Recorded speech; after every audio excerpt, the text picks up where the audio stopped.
nothing. I'm gonna have something now. I'm gonna have something now. Bobby. No, you've been wanting something for 15 years. At one point, Lizard Lick Towing was pulling in 2.7 million viewers a week. Let that sink in. A reality show about repossessing trucks in rural North Carolina, featuring a former powerlifter, a mortician, and a man who once got arrested for impersonating a cop, was beating out scripted television, primetime dramas, actual journalism. This wasn't a fluke. This was America, mid-2010s, sweaty, loud, and addicted to chaos dressed up as authenticity.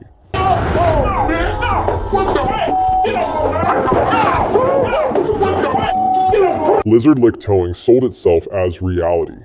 Not the glossy, Kardashian-filtered version, but the dirt under your nails, blood on your knuckles kind of reality.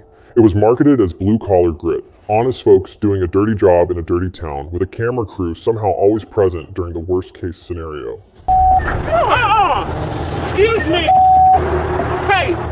Ma'am, we have repossession. And sure, at first glance, that premise had a certain charm. Small-town people, big personalities, and bigger biceps. But once the mugshots started resurfacing, once the punch-ups started looking choreographed, and once every single repo involved a yelling match next to a Dollar General, you had to ask, wait, was this ever real? Because underneath the cowboy bravado and southern one-liners, Lizard Lick was never really about towing trucks. It was about towing ratings. And the truth, that got lost somewhere between the smoke bombs and the side mirror that Amy karate kicked off a Dodge Ram.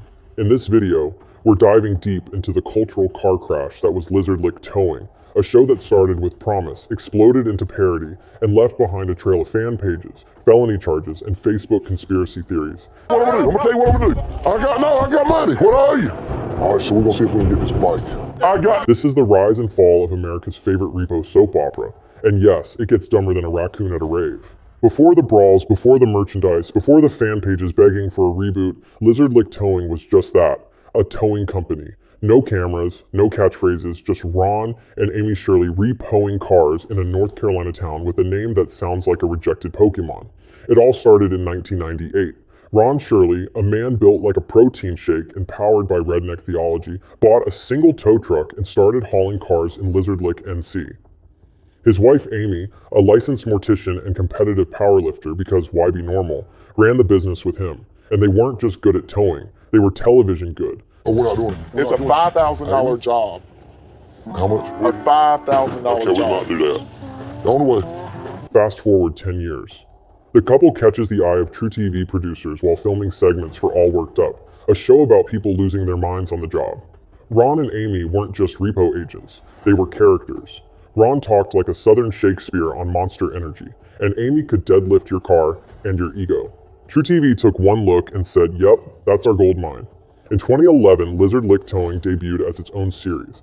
It quickly became a ratings juggernaut, with over 2 million viewers tuning in weekly to watch Ron yell, I'll baptize you in diesel fuel, while tackling someone behind a Waffle House. You didn't pay me to pay your car. I didn't do that. You just bought yourself a world.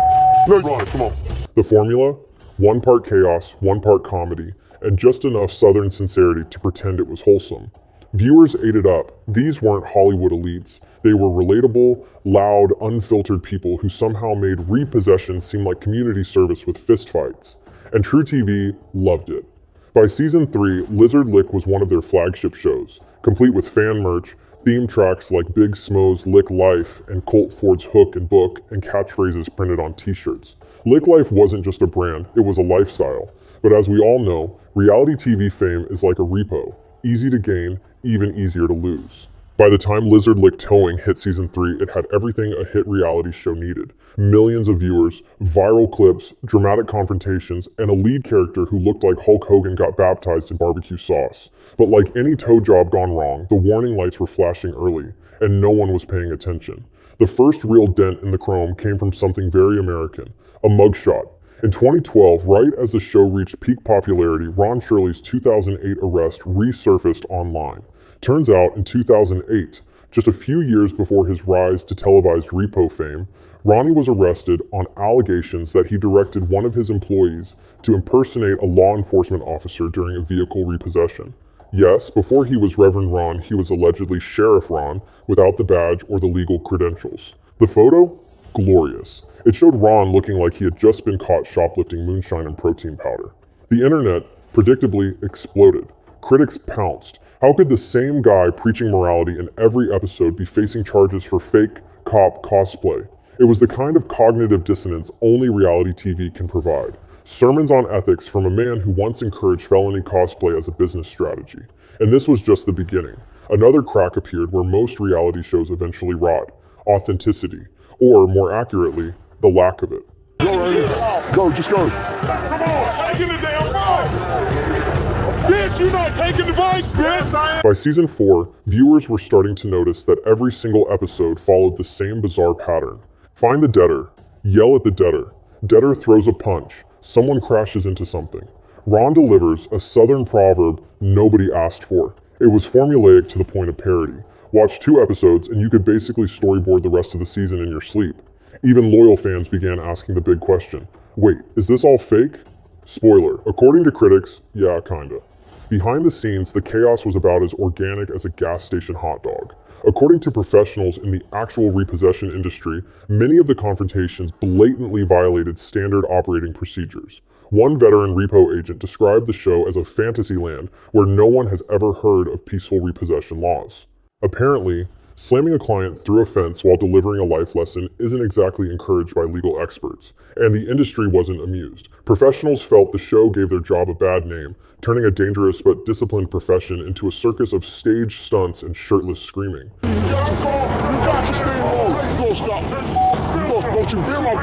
But hey, the fans still loved it, right? Well, about that. As the show grew, so did its ego. Fan favorite Bobby Brantley, the lovable sidekick who brought comic relief and actual human emotion, began to show signs of unrest. On screen, he butted heads with Ron. Off screen, rumors swirled that he wanted out. Eventually, Bobby did leave, kind of. He flirted with launching his own thing, disappeared, came back, and left again. His loyalty to the show seemed as shaky as one of their repossessed trailers. It was like watching a band fall apart, but instead of breaking up over artistic differences, they were arguing over who got to yell at debtors with more creative insults. Meanwhile, online, the backlash was brewing. People started memeing the show, and not in a flattering way. A fan Twitter account promised that each episode would be crazier than a squirrel on bath salts at a vape convention. One YouTube compilation titled Lizard Lick's Fakest Moments racked up hundreds of thousands of views, showcasing how often punches missed, how badly lines were delivered, and how miraculously unbroken the cameras were during full-on brawls. Dude, I'm gonna visit you right now. You on the ground. I shot my buddy. Over you. You piece of crap. The drama wasn't limited to what aired. Off camera, Ron Shirley began testing the waters of politics, because nothing says stable leadership like a man who once encouraged fake cop tactics now running for local office. In 2018, Ron tried to leverage his TV fame into a run for Wake County Commissioner. The campaign went about as well as you'd expect for a guy best known for shouting at strangers in parking lots. He failed to get enough signatures to even qualify for the ballot. Local media joked it was the most chaotic write-in campaign since Vermin Supreme. But the real moment the wheels came off, when the very people of Lizard Lick, the town, started distancing themselves from the show. By 2025, during discussions to name a new elementary school, the idea of calling it Lizard Lick Elementary was shot down due to embarrassment. That's right, the legacy of the show had become such a punchline, the actual town didn't want to be associated with it. Let that sink in. A show meant to bring fame and pride to a tiny southern community ended up being the reason they couldn't name a school after themselves. You can't buy that kind of poetic failure. Oh, really? Really? Go ahead. Take something off of there.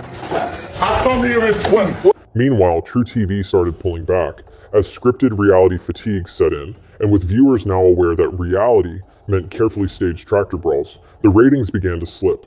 The 4th season aired in 2014, and that was it.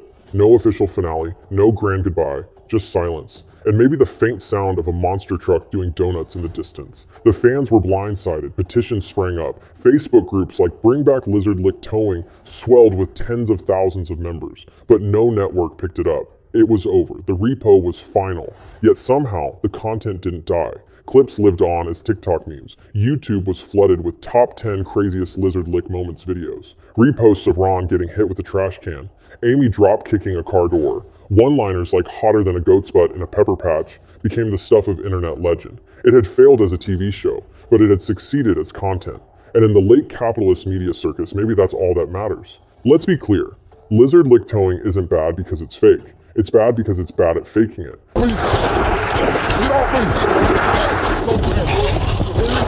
Turn your truck. There's a difference between suspension of disbelief and full-blown delusion. Audiences can forgive a little scripting. Hell, they expect it. But what they can't forgive is laziness, and Lizard Lick got lazy. Somewhere between the 50th shouting match in a gas station parking lot and Ron's 17th sermon about tough love and toe chains, the show stopped trying to surprise anyone.